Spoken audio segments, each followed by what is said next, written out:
Good morning, everybody. My name is Mike Simmons. I serve as a state senator for the 7th District, which covers the neighborhoods of Uptown, Edgewater, Rogers Park, Lincoln Square, North Center, West Ridge, Andersonville, Ravenswood, Wrigleyville, Arcadia Terrace, and Budlong Woods.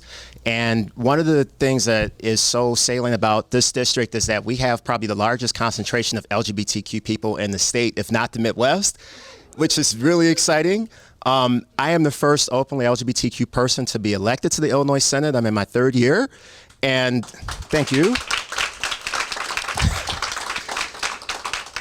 Thank you. And what's really compelling about that is that this event has become one of the most exciting things that our 7th District office does every year. This is actually the 4th year. This is the 4th annual Pride Press Conference.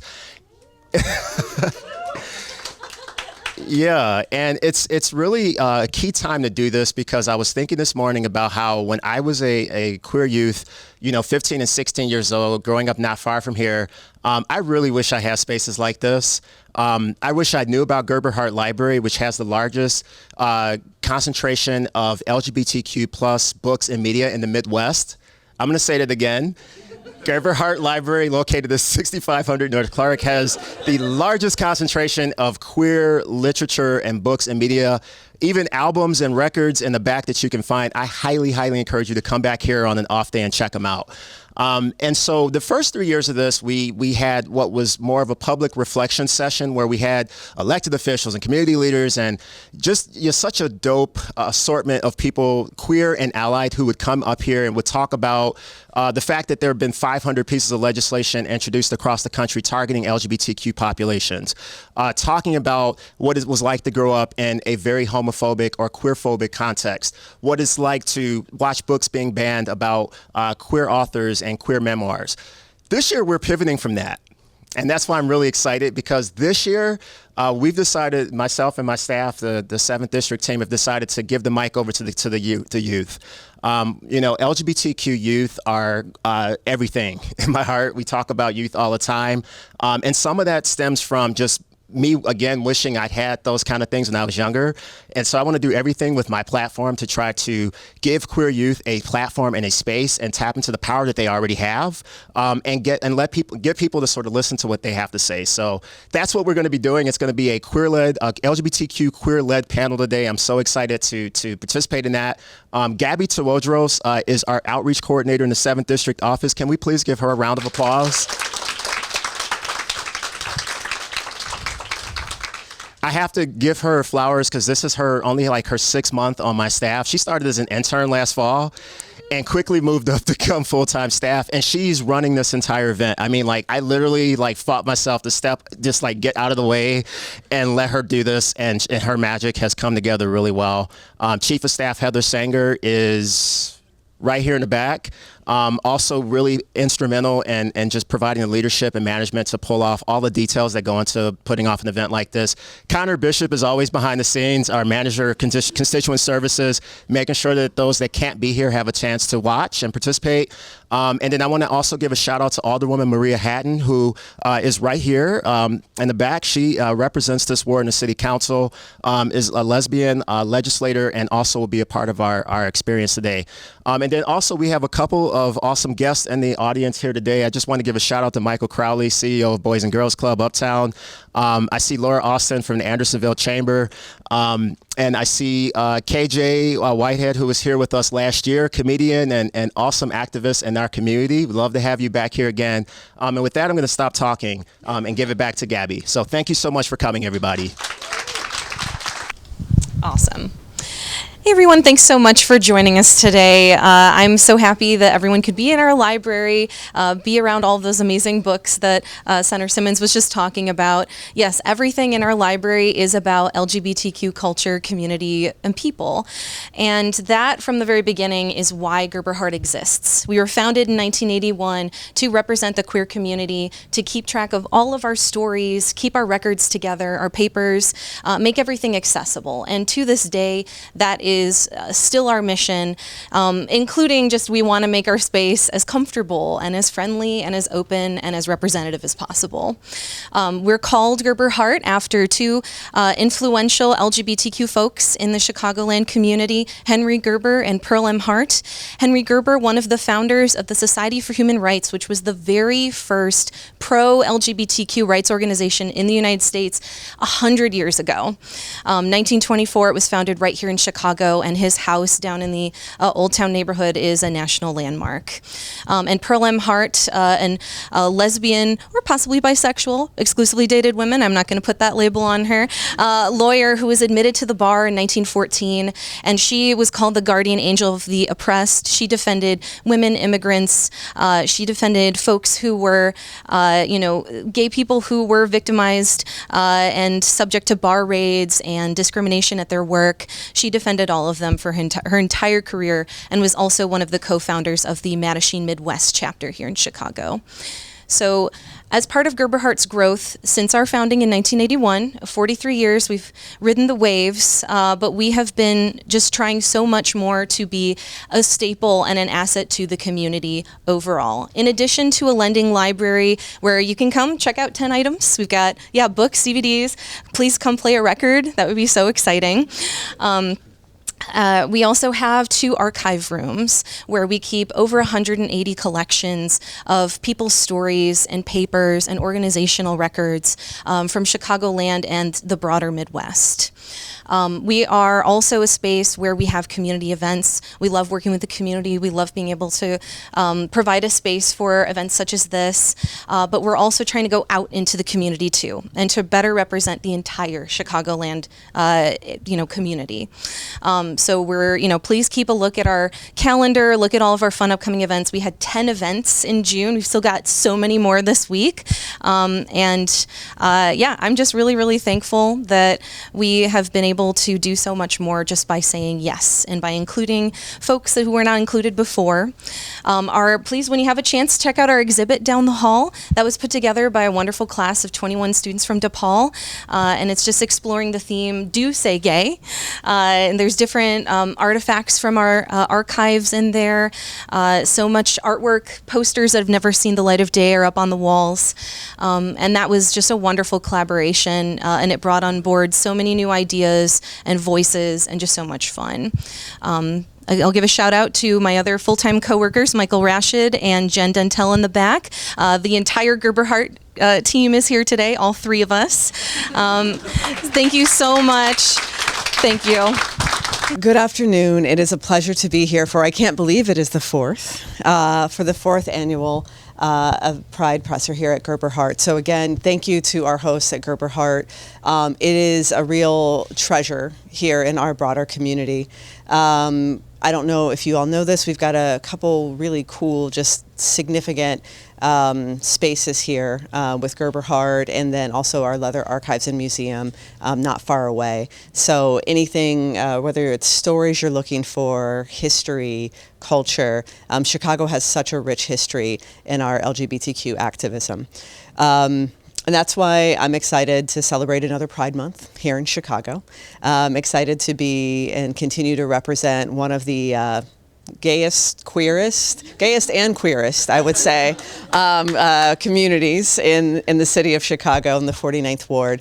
And also, we're the largest LGBTQ caucus in city council throughout the country right now. So we currently have 9 sitting members of city council who are openly lesbian, gay, bisexual, or queer, which is 9 doesn't seem like a lot, but we're almost at 20% of the entire city council. And so we're excited as we're in this Pride Month, as we have been participating in activities throughout the month, as we get ready to have the Pride Parade as well, to make sure that representation is there. And we're also trying to use our numbers this term to do something that we haven't done previously.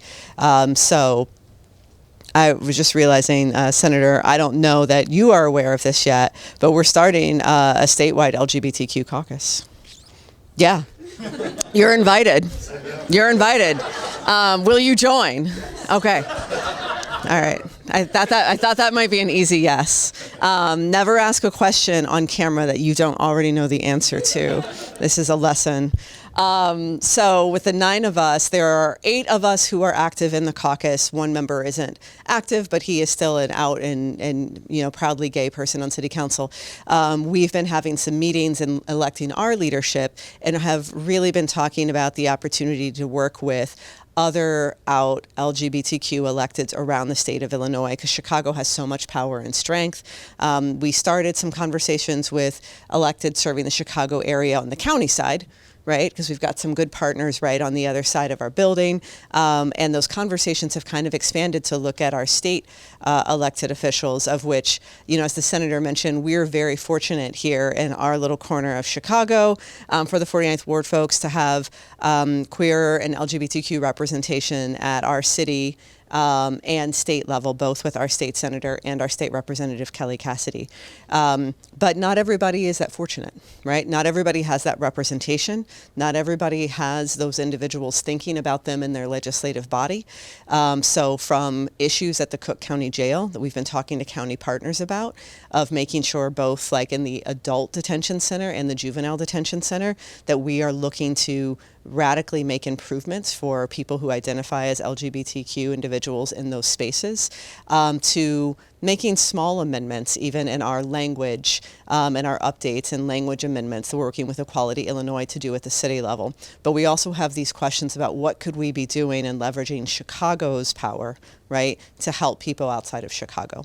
What are we doing for our downstate neighbors? And we know while we are a bit of a blue island at this, in our state level, when we think about our kind of political issues and our rights and the increasing challenges we face to rights in other states, I think that we can see a little bit of that impact as well within our own state.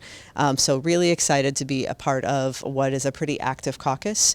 We're ambitious. We're going to be growing and looking forward to be able to continue to work with our partners like Senator Mike Simmons to make sure that visibility, rights, and representation are something that everybody in the state of Illinois can experience. So thank you. Okay, actually, you mind switch? I'm going to be helping to moderate, so I probably should be centered a bit. Okay. Panelists, thank you so much for agreeing. If you guys could just go around and introduce yourselves. I'm Caleb D. I use he, him pronouns. I'm Kenby. I use she, he, they pronouns. I'm Cax. I use they, them pronouns. I'm Frankie. I also use they, them pronouns. I'm Mike. I use he, his pronouns.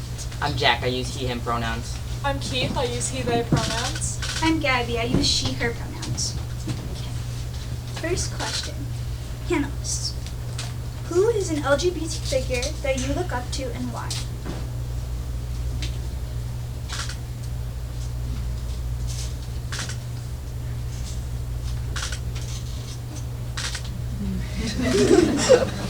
It's hard to narrow it down. I think I should start with one of the more obvious ones.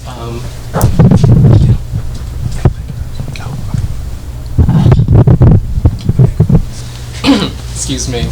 I think for me, one of the more prominent LGBTQ leaders is Harvey Milk.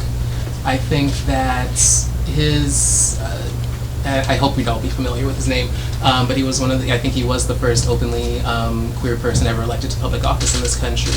I think that his bravery in that sense of being able to be out and proud in, 1976, was one of the reasons, we are able to, his fight against the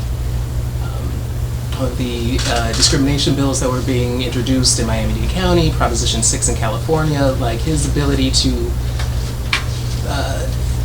make connections with people from all across, the LGBTQ community, his constituents, being able to fight those down, I think was really heroic. And this was an issue he was willing to and did die for.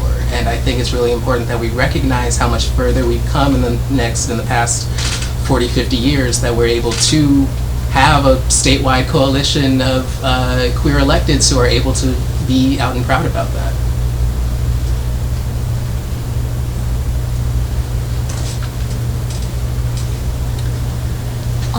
One of my favorite, or like someone I look up to, is William Finn. He's a composer and a playwright, and I think a lot of his work focuses around the AIDS epidemic, and I think his ability to humanize people and to get people who aren't queer to actually care about this and that issue, it's like really amazing, and I think it's really cool to show how like theater can make a difference. I would probably say Sarah Paulson, because she's like one of my favorite people. She does one of my favorite movies, Run. I'm big into psychological horror, as well as American Horror Story. Love as well.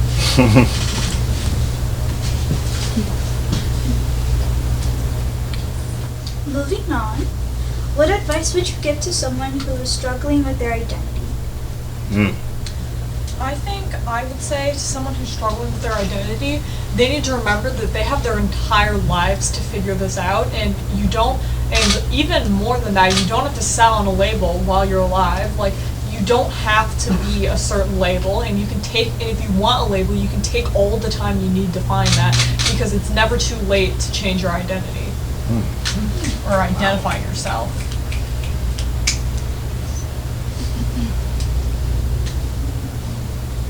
I think I would want to say, like, maybe even to myself when I was younger, I would say, don't be afraid to use that label, you know? As someone who's transgender, it's kind of hard to just be that person, you know? I think that there's a lot of people that I look up to as well. Sorry, what was the question again?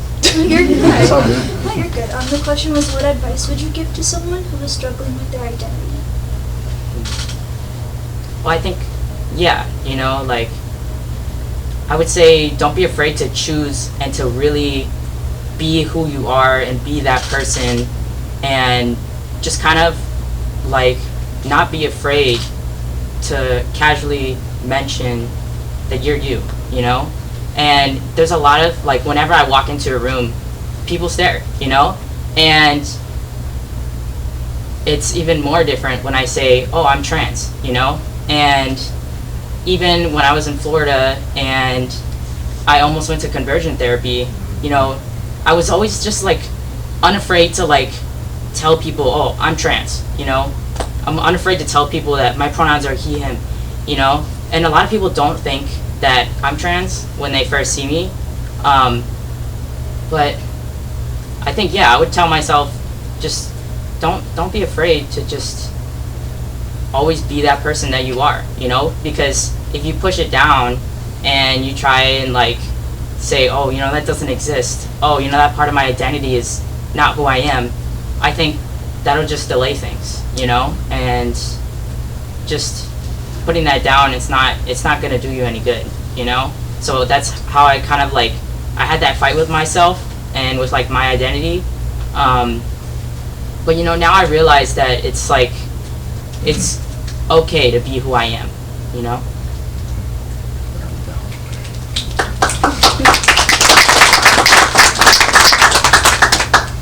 Yeah, I think, first off, that was so great, everything you just said, and I'm super proud of you for Me too. going through that journey. I think for me, there's a lot of acknowledgments that you have to make, and I guess coming to terms with the fact that there's a lot of people who aren't gonna like you, who aren't gonna want to be around her, and I think you're weird or, like, messed up or whatever adjective they want to use. But there's also a lot of people who will like you and will love you and love you for your identity and love you in spite of your identity. And none of it makes or breaks you as a person. And just find the people who do want to be with you, who want to be around you, who love you for who you are, and ignore the rest. I was going to say, a lot of my hesitation, at least in, like, fully identifying myself, putting a label on myself, was a fear that that would be the only thing people would see, that would be the only label that people would use. And I think you're really right in that if you surround yourself with the right people, they will recognize you for every other one of your talents, for every other one of your attributes, and that it's really the worst people, I would say, that focus only on the one thing, that would only want to put you under one category, that would only want to put you in one box. And now Can I add one thing to that too? I would say that it also is really important, just building off of like 3 or 4 comments that were just made, that it's important for people, particularly queer people, to express their identity without reservation or anxiety about others' ability or propensity to try to checkmate or violate what they've said, or say that that's not, this enough, or that's not that enough. I will put out there, as public official, I don't mind being vulnerable, that when I was struggling with my first romantic relationship, I was dating a guy who was white and was from Southern Illinois, and I'm black, I'm from Chicago, Illinois, I'm bicultural, and he would tell me that I was not gay enough, that nobody would ever see me as gay. First of all, that's relationship violence, right? Like, just to have that level of like invalidation on your identity by a romantic partner is just like always awful. But I feel like so many queer people struggle with that. Particularly, the thing I always say is that LGBTQ plus communities are very diverse. We're not a monolith. And just look at this group up here today. This is a small part of the broader panoply of our community. It's really important for us to honor the identities that queer people are bringing forth. I just finished reading a book called Reclaiming Two-Spirit that talks about indigenous American communities and the long, ancient history around queer identities throughout the indigenous United States. So I just wanted to put that out there, that I think we're at a tipping point in our country where we really have to listen more to what queer, particularly queer youth, are saying about who they are and what's inside of them. Lastly, how did you learn about your identity and start your advocacy work? Well, I would say sometimes I feel like maybe different genders. That's why personally I'm gender fluid. So sometimes I go through feeling female or feeling non-binary, feeling male, and I've kind of got to the point where like it's not enough for me to want a transition, and I like the place that I'm at. And I feel like for those who are also gender fluid, it's okay to not know sometimes, and it's change. And I've even had someone tell me before that was trans, me saying that I was gender fluid, oh, you're just a special snowflake. That's not true. That's not a thing. And I heard it. For a while. Sorry. It's okay. It's okay. For a while, I gave up on myself.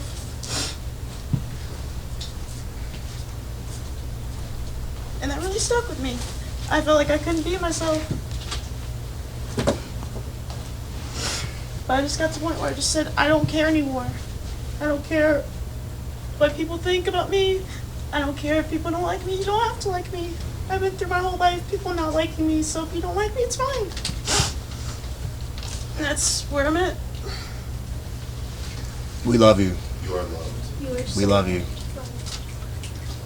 I think that for me, where I found out about my identity was definitely, I have really accepting parents. I was growing up exposed to this stuff, and I'm so grateful for the parents that I have. They're very accepting. My dad's with me today, and it definitely helps a lot in coming out, because I was able to come out when I was like 9.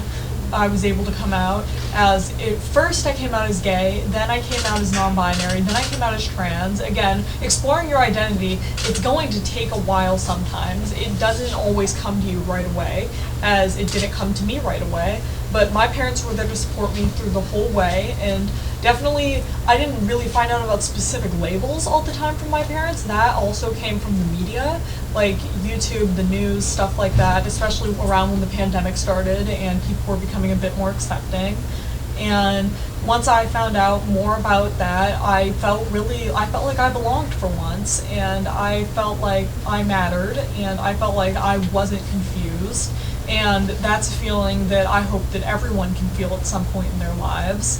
And I'm really grateful for the parents I have and the identity I've been able to label myself as.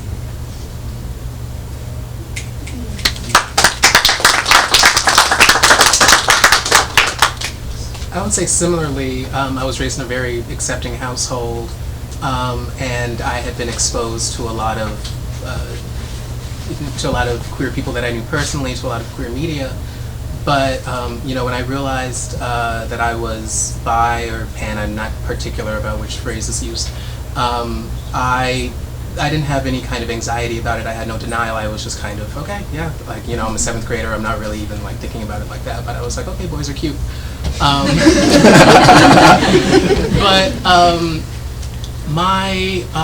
would say the thing I struggled with the most was probably, and the senator touched on this, is that I wasn't just a queer man, I was also a black queer man. And I was being raised in the city of Chicago, which again is very welcoming. I've only really lived in urbanized places that are, I don't want to use the stereotype of more accepting, but I haven't really struggled with any homophobia necessarily. But when I first, came out or started sharing my thoughts, my family was a little, I don't want to say like disappointed. They were very fine with me being queer, but they recognized that being a black queer man in this country is difficult, and so there were concerns about, oh, you don't know yet, like just wait a little bit, and that didn't work. But I've since learned that there's no correct way to be black or no correct way to be queer, and so I'm me, right? In terms of how that's affected my advocacy work, there has not been a lot of, it's not been highly on my mind, and that's mostly because a lot of my work occurs in this neighborhood here. We're really lucky to have elected representatives and such a high ratio of queer people that there is, and I don't want to say the work is over, but I feel very accepted here. I feel like there's not a lot of work to be done, at least on my end, and so, yeah.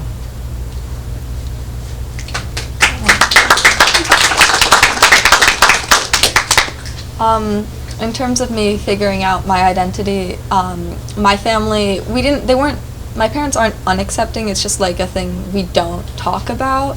So it was really just discovering that, oh, gay people exist, oh, trans people exist, and then I'm like, that's me. But what started my advocacy journey was, I went to high school in New Orleans, and as some people may know, there is a lot of anti-LGBTQ bills that get brought up and have been brought up throughout the years, and I just remember like reading the news that there was a version of the Don't Say Gay bill that happened, and this was a couple years ago, and a bunch of like banning trans kids in sports, banning hormones for trans kids, and just general health care. And I remember just feeling so helpless and being like, who is going to stop this? Like, these people, my parents, these adults that I know and that I trust, are they gonna help me with this? And I don't want to be like kind of pessimistic, but they didn't. It was me and my friends who organized like walkouts and got in partnership with other organizations to do other forms of actions to prevent these bills. And it worked in previous years, but this year, because we have a Republican governor, that it did not work, and a bunch of every single anti-LGBTQ bill that got introduced in the state House and Senate passed, and that's not been fun, but yeah. Can I ask a follow-up question? Mm-hmm. What inspired you to put yourself on the path to activism and pushing back? And where did you hear the person you mentioned as your LGBTQ hero? Oh, William Finn? Yeah. Yeah. I actually discovered him recently. I watched one of his musicals, and it really touched me. But the path, it was mainly just, I was really angry, and I don't think of myself as an angry person, but... It's okay to be angry. No, I don't think of you as an angry person either. We're we best go friends. way back. Yeah. I don't think of myself as an angry person, but I was just filled with this deep-seated rage at like these people who want to harm kids. They want, like, these bills kill children, and like these people who, like, these adults, sorry. It's okay. These adults who, like, are supposed to protect us aren't doing anything. Is the tissue still here? Absolutely. Yeah. And, like, I didn't want my, like, younger friends to have to go through the same things, and I didn't want them to have to fight, like, and my, like, younger cousins and stuff have to fight, like, I had to fight just to be, like, exist in school, to be like, oh, I'm gay, just to have, That's okay. Take your time. just to have a community in school and a place where you're supposed to learn and just be able to be yourself. But these bills that mean you can't talk about being gay, that I have gay teachers at my school and they can't talk about their partner, their wife, their husbands. Meanwhile, straight people can. Like, having those people and knowing that they exist it means so much to queer kids, and it makes them feel so safe. And just all of the stuff where, like, I don't know, like, these legislators, they don't actually care about education and they don't care about children's safety. They just want to control, and, like, they just want to control people. They just want everybody to fit into their, like, narrow view of what humans are supposed to look like. And I don't want other people to go through that. I don't want I know I'm a queer youth, but I don't want, like, my theoretical kids to have to fight for that. But it's a lot of injustice, and I don't like that. I just want to say thank you. Thank you.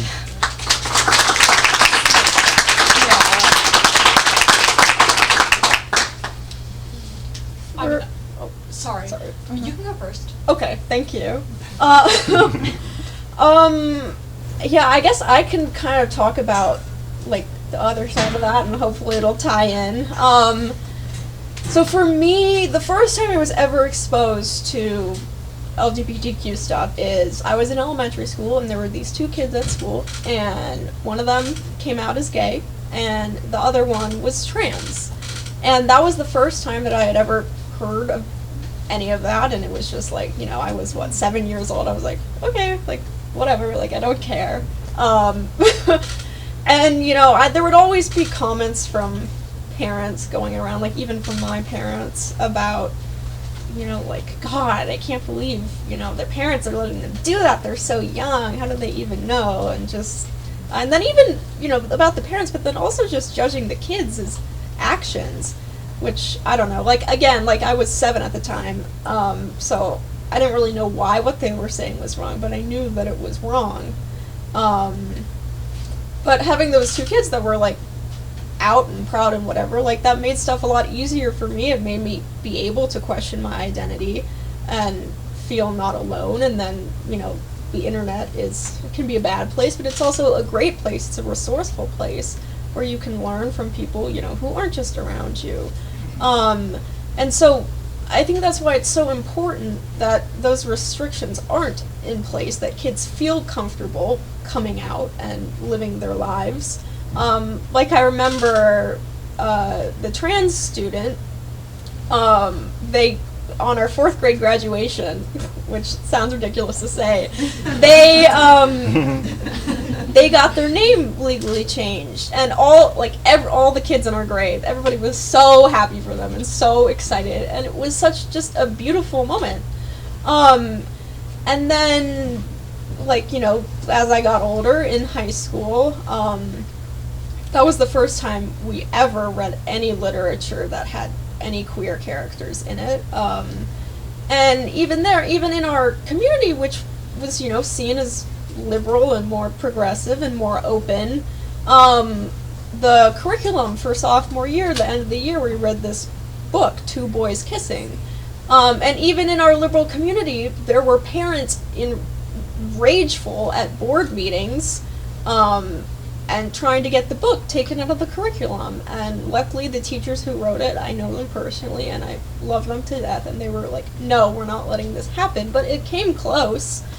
And so, kind of getting into all of that, just seeing the importance of access and open representation, I was nominated by my English teacher, the National Council of Teachers of English, runs this national essay competition every year, and in that I wrote a research paper combined with my own personal experiences about these bills, and I focused mainly in Florida, about how it impacts not only the kids right now, but everyone else. And I called it raising a generation of ignorance, because that's what this ends up doing. And if you limit access, I mean, forget even just people can't talk about themselves. That's crazy. Like, that's way across the line. Like, I was more focusing on access to literature and media.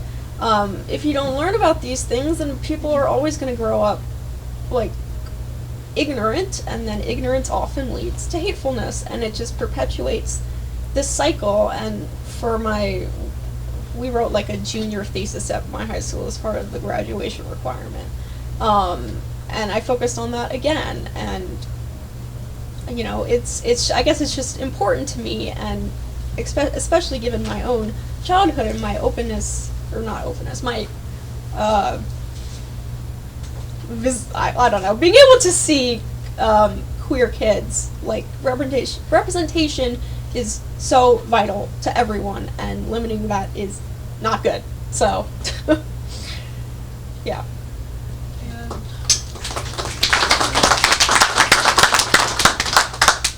what I was going to say is, I forgot to answer the part about advocating, is that my school, while being a very accepting school, still has a high amount of like queerphobic, homophobic, transphobic kids, and I've struggled with bullying my entire school. Like, I remember your speech at my graduation really touched me, like when you started talking about queer youth and living life as a queer person. I know some kids were probably rolling their eyes, but it really touched me, and I felt really happy to be able to hear that being spoke about at my school. And most of the staff and adults and everyone is super accepting of my school. The problem is just some of the kids, and a lot of the kids, it's not even really, well, it kind of is their fault, they're old enough to know better, but it's stuff their parents is telling them too. Like, a lot of, like, I've had like multiple parents kind of roll their eyes at me a bit, and I've even had like a parent of a friend once say like, oh, you better not look like her when you're older. And I remember one of the first introductions to, like, once queerness started becoming more accepting and out at our school, I remember one of the first things that came into place was my school's GSA, which I joined immediately. I was so happy. And eventually in 8th grade, I became the president of GSA, and it was really meaningful to have younger kids look up to me. And that was really what started activism for me. That was really when I started advocating. I made sure to try to change a lot of things in school and hang up a lot of posters, spread a lot of awareness. And because what I was thinking of is, even though I was graduating, and now I have graduated, I sadly am not at that school anymore, but what I was trying to focus on was making the school better for queer children that were going to come after me, because I wanted them to be able to have a better experience with children than I did. And that was really what started it all.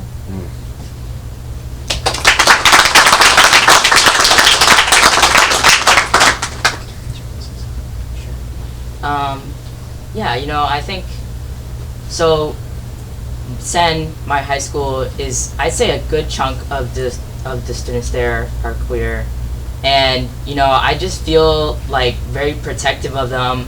I feel like, you know, because they're just like me, and that's kind of what started my activism with them.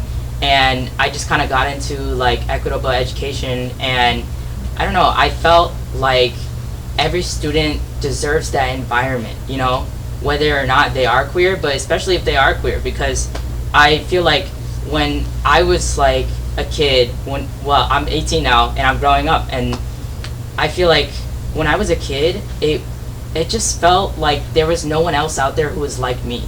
And I think that just being that person for them and like letting them know that they can make a difference as well is really important to me, you know, because I just have this like burning sort of passion in me that's like it won't go away, you know, because there's so many people out there just like me, and they think that they can't do anything to fix this, you know, they think that they can't make a difference, and I just want to let them all know that they can, you know. And also, like, something that's part of my activism is just telling my story, just telling them that they can be who they are, you know, and that they can like get over those obstacles, and you know, just even if they're in an environment where they feel like they can't be who they are, like they can still get out of that environment, they can still change that environment. There's always a bunch of different paths that they can take, you know, and I just wanted to say that, you know. Thank you for sharing.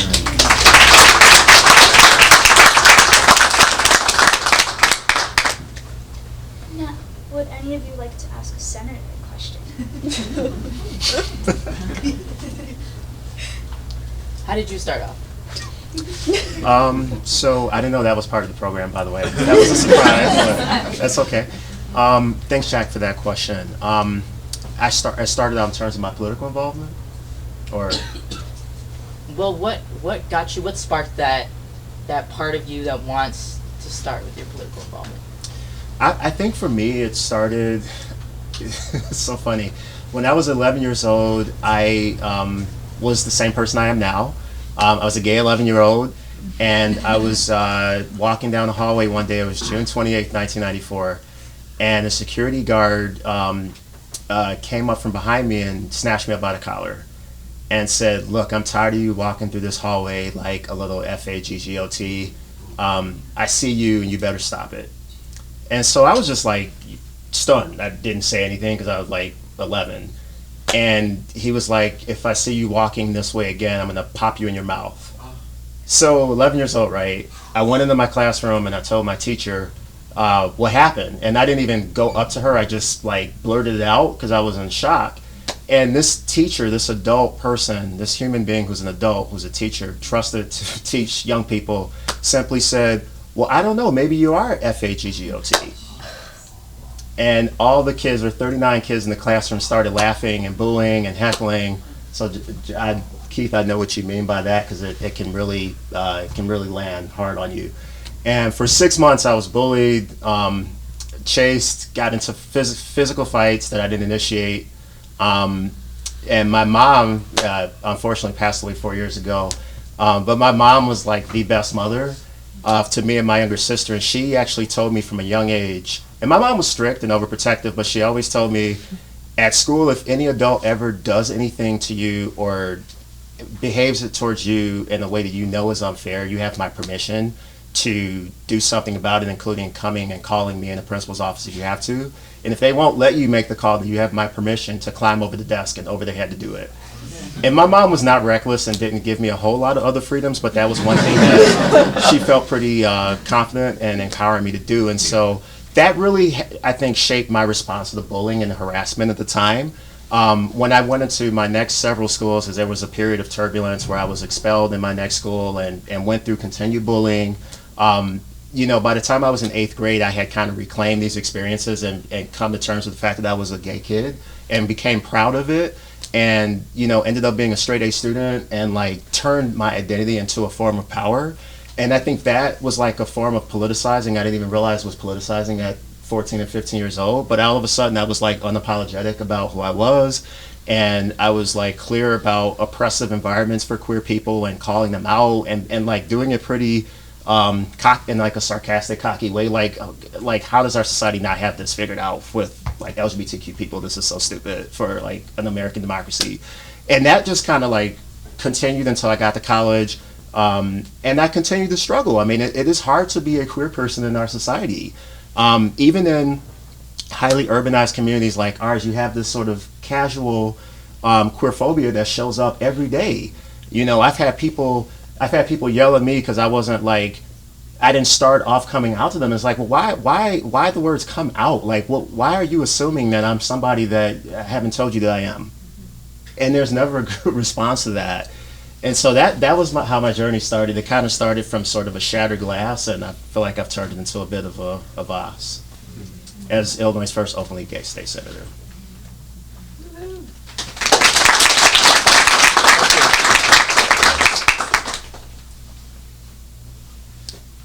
What queer icon do you look up to, or like? I think for me, and I'm not just saying this because we're on a youth panel today, I really look up to queer youth. You know, I find some of the happiest days I've had in my role has been interacting with queer youth, because I see so much of myself in you. I see who I could have been and wasn't able to be at that age. I don't think I could have sat on a panel like this when I was 18 or your age. Even though I was like unapologetic about who I was, I also didn't want to be in front of a room and talk about who I was. And you don't owe that. And thank you, by the way, for coming and doing this today.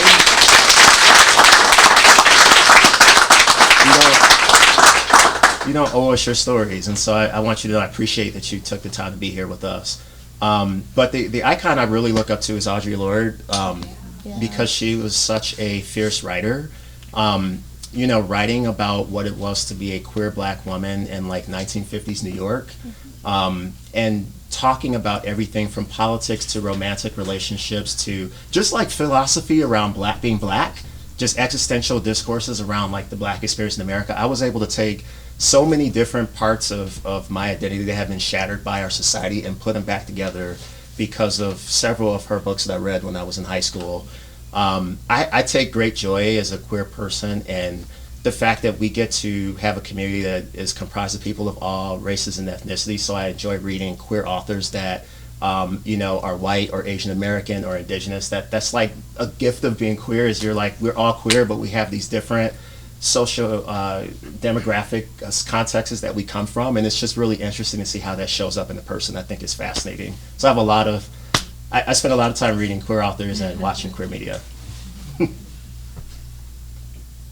Yeah, and I think it's great whenever we all just kind of come together, you know? Like after all that, after everything that we've experienced, I think that it's great to just have this community, you know? And I think also in schools like mine or just growing up, I think that just having those people around just kind of affirms, like, it stops me from doubting who I am. Right. You know? Right. Because at some point I did doubt who I am. But I did always feel the same about who I was, you know? It's just that I didn't know. And it validates you, right? Yeah, and it's good to just have those people around me who are just like me, who have gone through the same things, who have the same experience, you know? And we can all tell each other, we can all huddle together and say, you know, you're loved, you know? Yep. And we can all just kind of be there for each other.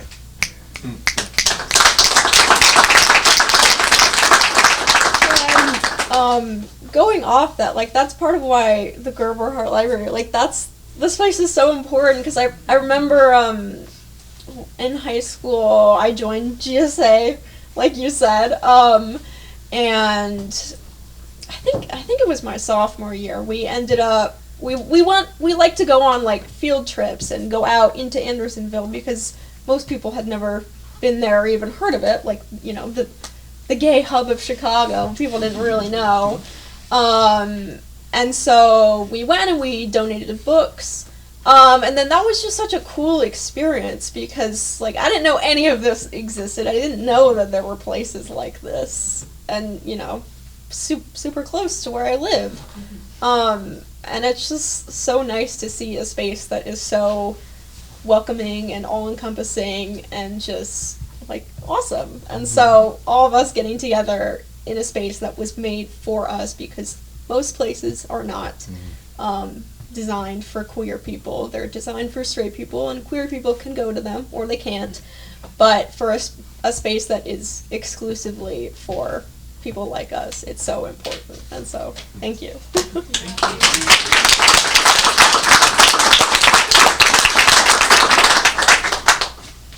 Thank you so much for sharing your stories and for being in space with us, and more importantly, for being a panelist. And can we give a round of applause?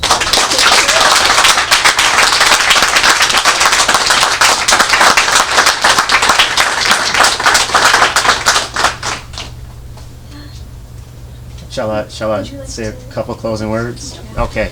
Can I stay seated? Is that okay with everybody?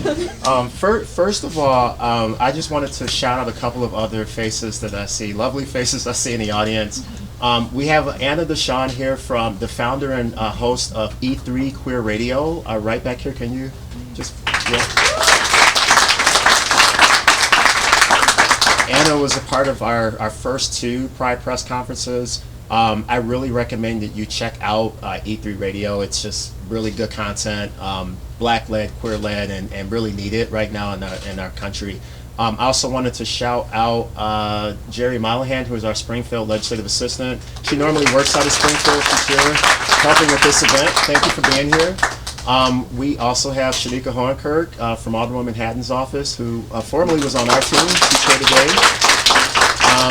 And then we have Darius. I'm blanking on your last name. I'm so sorry. Huh? Caffey. Darius Caffey. And what's the name of your station? The Closet Unlocked in our show is called The Table on Air, so we had the lovely Mike Simmons as a guest on our season 2 show. Yep. And where can they tune in? You can check out on the Can TV Plus app as well as YouTube. Also, we are back on the air every Wednesday at 7 p.m. Okay, so black queer-led discourse about just, again, the just unlimited number of themes and topics that we could talk about. I was on as a guest as a state senator a few months ago, and it was like one of the best days of the year. So can't wait to come back.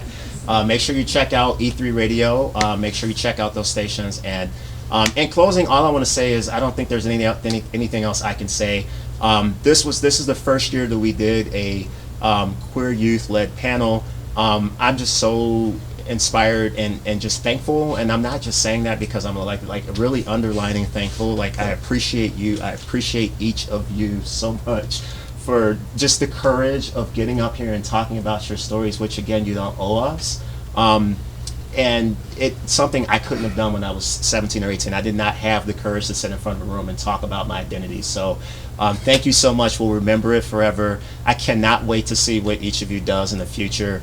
I get inspired being a queer person, knowing that the queer youth that are in our communities think the way you do and carry yourselves the way you do. And it makes me excited and a little less anxious about the future for our community. So thank you so much, all of you, for being here today. And thank you for the folks in the audience who came today and took time of your day to give us your attention. We love you and appreciate you. Thank you. Happy Pride.